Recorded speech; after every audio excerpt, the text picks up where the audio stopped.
মানুষ পরিবর্তনের পক্ষে। আমরা মানুষের সাথে গণসংযোগে হোক, উঠান বৈঠকে হোক, যখনই মানুষের সাথে কথা বলছি, মানুষ পরিবর্তনের যে প্রত্যাশাটা লালন করে সেটা খুব জোরে সোরে জানান দিচ্ছে। কিন্তু আমরা এর বিপরীতে যে পেশি শক্তি এবং কালো টাকার রাজনীতি দেখছি, এর মধ্যে মানুষের খুব একটা আগ্রহ নাই। হয়তো কিছু কিছু কারণে হয়তো আমরা সাময়িকভাবে এ ধরনের কিছু চিত্র দেখতে পাচ্ছি, কিন্তু ব্যালটে বিপ্লব ঘটানোর জন্য জনগণ মুখিয়ে আছে।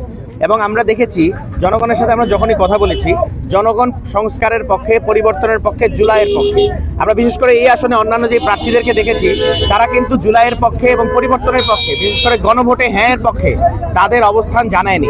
এবং তাদের তৃণমূলের কর্মীরা বাংলাদেশের এই সম্ভাবনাময় যে পরিবর্তনের দিকে আমরা এগোচ্ছি, এই নতুন বাংলাদেশের দিকে যে আমরা এগোচ্ছি, তার পুরোপুরি বিপরীত পক্ষে অবস্থান নিয়েছে। তাদের অনেক তৃণমূল কর্মীরা না ভোটের ক্যাম্পেইন করছে।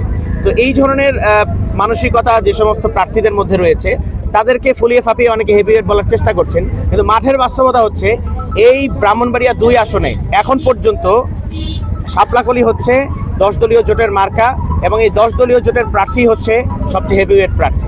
এটা জনগণের কাছ থেকে আমরা যে ধরনের প্রত্যাশার কথা শুনতে পাচ্ছি, প্রবাসীদের কাছ থেকে যে ধরনের সাড়া পাচ্ছি, এবং এখানে প্রবাসীদের যে পরিবাররা আছে যারা আমাদের সাথে স্বতঃস্ফূর্তভাবে গণসংযোগে এবং আমাদের ক্যাম্পেইনে অংশগ্রহণ করছে, এই চিত্র দেখে আমরা খুব নিশ্চিতভাবেই বলতে পারি এই আসনে ভূমিধস বিজয় নিয়ে আসবে শাপলাকলি ইনশাআল্লাহ। লেভেল প্লেইং ফিল্ডের ক্ষেত্রে কিছু কনসার্ন আমরা জানিয়েছি। আমরা দেখেছি যে এই আসনের কিছু স্বতন্ত্র প্রার্থী তারা নির্বাচনী আচরণ বিধি লঙ্ঘন করেছেন, এবং এই বিষয়গুলো আমরা যখন রিটার্নিং অফিসারকে জানিয়েছি, তারা বলেছেন যে ব্যবস্থা নেবেন, কিন্তু আমরা এখন পর্যন্ত কোনো ব্যবস্থা নিতে দেখি নাই।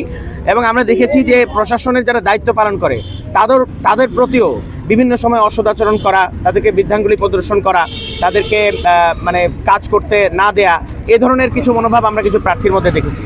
আমরা সংশ্লিষ্ট কর্তৃপক্ষকে জানিয়েছি, এবং আমরা যদি এ ধরনের আচরণ দেখতে থাকি, তাহলে অবশ্যই আমরা এই শঙ্কার কথা আমরা জাতীয় পর্যায়ে সাংবাদিক সম্মেলনের মাধ্যমে জানাবো। মা, পিম্পল 5 দিনেই চলে যাবে। যাবে না মা। যাক, নিমের 5 অংশের পাওয়ারে 5 দিনেই দূর হবে পিম্পল। হিমালয়া পিউরিফাইং নিম ফেস ওয়াশ।